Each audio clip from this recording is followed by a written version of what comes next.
A ball is dropped from a height 19.6 meter above the ground. It rebounds from the ground and raises itself up to the same height. Take the starting point as the origin and vertically downward as the positive x-axis.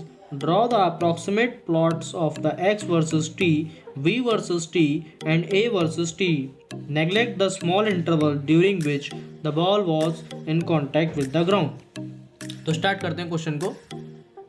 Question में कहा है एक ball को उन्होंने drop किया, ठीक है, एक बॉल को ड्रॉप किया।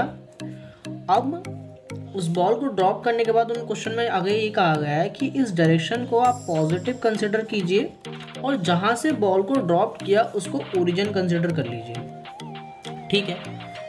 आगे बढ़ते हैं क्वेश्चन में इसी प्रकार से। तो देखो हमको क्वेश्चन के अंदर पूछा गया है कि आप एक्स-टी कर्व को ड्रॉ कीजिए, आप वी-टी कर्व को ड्रॉ कीजिए और ए-टी कर्व को ड्रॉ कीजिए, ठीक। तो इन तीनों कर्वों को ड्रॉ करने के लिए मेरे को एक्स, वी और ए के बारे में पता होना चाहिए। तो देखो अगर ये बॉल को u बराबर 0 मीटर पर सेकेंड की स्पीड से नीचे की ओर फेंका गया है और हमसे कहा गया है कि ये डायरेक्शन पॉजिटिव है, तो इसका मतलब ये हुआ कि g is equal to 9.8 positive लेंगे, ठीक।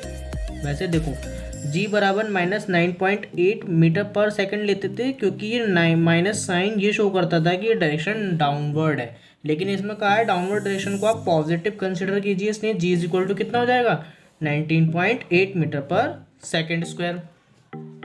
अब हमको ये कैलकुलेट करना होगा कि ये कितने टाइम में बॉल u बराबर 0 मीटर पर सेकेंड की स्पीड से अगर फेंकी जाए नीचे की ओर तो कितने टाइम में इस डिस्टेंस को कवर अप कर लेगी। तो वी नो दैट x बराबर U T plus half A T square. Now अब देखो u इज इक्वल टू 0 है, ठीक, और यहाँ पर x क्या है डिस्प्लेसमेंट, तो displacement final minus initial position. तो देखो फाइनल क्या है 19.6, इनिशियल क्या थी 0 ओरिजिन पर, क्योंकि ये कोऑर्डिनेट क्या होने वाला है 19.6, 0 हो जाने वाला है। अब यहाँ पर एक्सेलरेशन क्या है g, जिसकी वैल्यू है 9.8 इंटू टी स्क्वायर, तो 9.8 से 2 बार चला जाएगा 1/2 इंटू टी स्क्वायर, तो t बराबर 2 सेकेंड, यानी कि 2 सेकेंड बाद ये बॉल कहाँ जाएगी नीचे की ओर आ जाएगी। अब देखो क्वेश्चन में कहा गया है कि इस कॉन्टैक्ट को होने में जो भी टाइम लगा उसको आप क्या कर दीजिए नेग्लेक्ट कर दीजिए। क्वेश्चन में लाइन भी बोली गई है neglect the small interval during which the ball was contact with the ground. तो यानी कि अब ये जो टाइम लगा इसको टकराने में, इसको हम क्या कर देंगे नेग्लेक्ट कर देंगे। तो हमने क्या देखा कि उसी यानी कि उसी समय पर क्या हो जाएगी अपने डायरेक्शन को चेंज कर लेगी और ऊपर की ओर चली जाएगी। क्वेश्चन में आगे बोला गया है कि जैसे अपने डायरेक्शन को चेंज करती है तो फिर से अपनी उतने ही टाइम में t बराबर 2 सेकंड में जैसे यहाँ आई तो t बराबर 4 सेकंड तक ये अपनी इनिशियल पोजीशन को क्या कर लेती है गेन कर लेती है, ठीक है। इस प्रकार से लाइन बोली गई थी क्वेश्चन के अंदर, it rebound from the ground and raise itself up to the same height, ठीक है। तो यानी कि t बराबर 4 सेकंड पर फिर से ये अपनी इनिशियल पोजीशन को क्या कर लेगी गेन कर लेगी। अब देखो यहाँ पर हमको सबसे पहले इसकी वेलोसिटी भी फाइंड आउट कर लेनी चाहिए हाथ के हाथ। तो v बराबर u plus g t, u is equal to 0 यानी कि g 9.8 इंटू 2 यानी कि 19.6 मीटर पर सेकेंड, यानी कि इसकी वेलोसिटी कितनी हो जाने वाली है यहाँ पर 19.6 मीटर पर सेकेंड।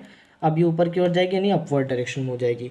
फिर से जब यहाँ पहुँचेगी तो इसकी वेलोसिटी क्या हो जाने वाली है 0 हो जाने वाली है, क्योंकि 19.6 डिस्टेंस को ही कवर अप कर लेगी और वेलोसिटी को 0 कर लेगी, क्योंकि इसके ऊपर जो एक्सेलरेशन है वो रिटार्डेशन लगने लगेगा फिर नीचे की ओर, ठीक है। तो इसकी वेलोसिटी यहाँ पर फिर से 0 हो जाएगी t बराबर 4 सेकंड पर।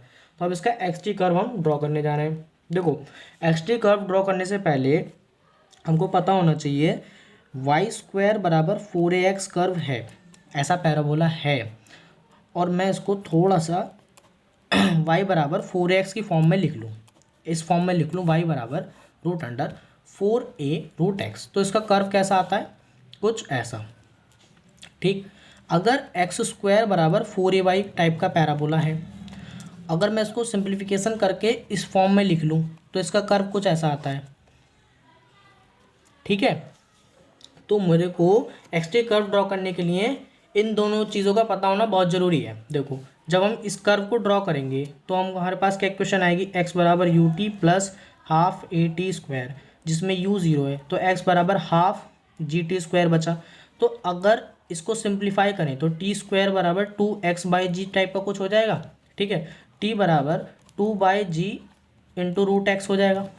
ठीक, t बराबर √2/g इंटू रूट एक्स हो जाएगा। अब देखो ये कहाँ पर है, एक्स एक्सिस में। एक्स टी कर्व ड्रॉ करना है हमको, एक्स टी कर्व ड्रॉ करना है तो ये टाइम किस पे शो किया गया है, एक्स एक्सिस पे। ये तो एक्स एक्सिस है और ये वाई एक्सिस है, तो ये कहाँ पर है, एक्स एक्सिस पर है। ठीक, अब ये यहाँ कुछ कांस्टेंट है, इनमें सी डाल देता हूँ, और रूट में कौन सा पार्ट है, वाई वाला पार्ट है। तो ये किस टाइप का किस टाइप का फॉर्मेशन होगा, इस टाइप का फॉर्मेशन है, यानी शुरुआत में कर्व कुछ ऐसा जाने वाला है। तो हमको ड्रॉ करते हैं तो फिर कैसा हो जाने वाला, कुछ ऐसा। कब तक होगा, जब t बराबर 2 सेकेंड था, जब तक ये 19.6 मीटर के डिस्टेंस को क्या करना कर ले, कवर अप ना कर ले। ठीक है, 19.6 डिस्टेंस को कवर अप ना कर ले।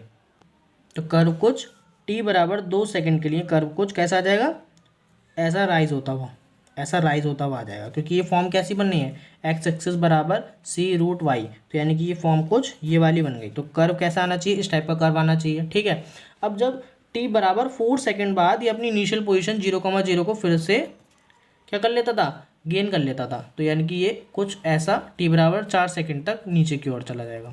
तो यानी कि इसका एक्स टी कर्व कैसा हो जाएगा, कुछ ऐसा। ठीक, अब बात आती है वी टी कर्व की। देखो अगर हमको वी टी कर्व ड्रॉ करना है तो हम जानते हैं और इक्वेशन v बराबर u plus g t, u is equal to 0 है तो v बराबर जी टी हो गया। हमको पता है t बराबर 2 सेकेंड पर इसकी वेलोसिटी 19.6 मीटर पर सेकेंड हो जाती थी। ठीक है, 19.6 मीटर पर सेकेंड हो जाती थी। अब उतने ही टाइम में ये सरफेस, ये वाला टाइम तो हमको क्या करना है, नेगलेक्ट कर देना है जब ये कांटेक्ट करा होगा इस सरफेस पे। तो यानी कि उसी समय पर इसकी डायरेक्शन क्या हो जाती थी, चेंज हो जाती थी। पहले कुछ नीचे की ओर थी, अब फिर उसके बाद ऊपर की ओर हो जाएगी, और ये फिर से अपनी इनिशियल 0,0 पर पहुंचना पसंद करेगी। ठीक है, अब देखो जब v बराबर जी टी इक्वेशन है, अगर मैं इसकी कंपैरिजन y बराबर एम एक्स प्लस सी से कर दूं तो मेरे को क्या देखने को मिल रहा है, ये इससे कंपेयर तो हो रही है लेकिन इसमें c का टर्म 0 है, c है ही नहीं। तो हम क्या करेंगे, जब c 0 होता है तो हम इस बात को याद करना चाहिए कि जब अगर किसी स्ट्रेट लाइन का c 0 है तो वो स्ट्रेट लाइन कर्व कहाँ से पास करता है, ओरिजिन से, तो ओरिजिन से पास कर देंगे। ठीक है, उसके बाद ये t बराबर 2 सेकेंड पर 19.6 मीटर पर सेकेंड की वेलोसिटी को क्या कर रहा था, गेन कर रहा था। भाई यहाँ से 0,0 से जब मैंने इसको ड्रॉप किया था तो 2 सेकेंड बाद ही नीचे सरफेस पर आ गया था, और 19.6 मीटर पर सेकेंड की डिस्टेंस वो वेलोसिटी को उसने गेन कर लिया था। तो ये t बराबर 2 सेकेंड पर 19.6 मीटर पर सेकेंड की वेलोसिटी को उसने गेन कर लिया। उसी समय पर, क्योंकि हमको सरफेस और बॉल का जो कांटेक्ट है उसको नेगलेक्ट करना है, उसी समय पर इसकी वेलोसिटी क्या हो जाती है, चेंज हो जाती है, यानी कि -19.6 मीटर पर सेकेंड यहाँ पर शो करना होगा, जो कि ये दर्शाएगा कि वेलोसिटी अपवर्ड है, माइनस साइन। ठीक है, तो इसकी वेलोसिटी कुछ ये हो जाएगी। अब क्या होगा, अगले 2 सेकेंड बाद यानी t बराबर 4 सेकेंड पर इसकी वेलोसिटी फिर से 0 हो जाएगी। तो यानी कि यहाँ 0, ये v है और ये t है। ठीक, अब t बराबर 4 सेकेंड, जब ये फिर से यहाँ आ जाएगा, फिर उसके बाद 2 सेकेंड बाद और फिर से इसकी वेलोसिटी 19.6 मीटर पर सेकेंड हो जाएगी। तो यानी कि इसकी वेलोसिटी फिर से कुछ ऐसी हो जाएगी, ऐसा कर्व जाएगा। फिर क्या होगा, अगले ही उसी समय इसकी वेलोसिटी क्या हो जाएगी, चेंज हो जाएगी, -19.6। यहाँ पर कितना टाइम हो गया होगा, t बराबर 6 सेकेंड, फिर चेंज हो जाएगी, तो फिर t बराबर 8 सेकेंड पर इसकी वेलोसिटी 0 हो जाएगी, यानी कि पार्टिकल यहाँ आ जाएगा कहीं। ठीक, तो ये कर्व कुछ ऐसे ही आगे चलता जाएगा।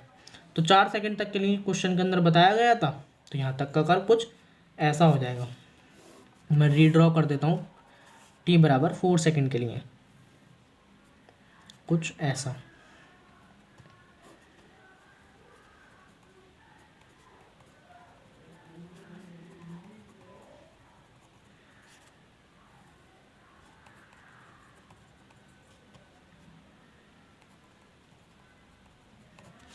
ठीक, अब बात आती है इसका एक्सेलरेशन और टाइम वर्सेस कर्व। तो देखो हमको कहा गया है कि g बराबर पॉजिटिव में 9.8 मीटर पर सेकेंड है। ये अगर v है मतलब y एक्सिस पर है, ठीक है, अगर ये y एक्सिस पर है तो y बराबर सम कांस्टेंट है यानी कि 9.8 ही है ऐसा समझो। तो इसका कर्व एक्स एक्सिस के पहला लाना चाहिए, तो कुछ ऐसा आ जाएगा। तो इसका कर्व g वर्सेस t का एक ऐसा एक्स एक्सिस के पैरेलल लाइन कर देंगे। ठीक, thanks for watching, question is complete. Thank you.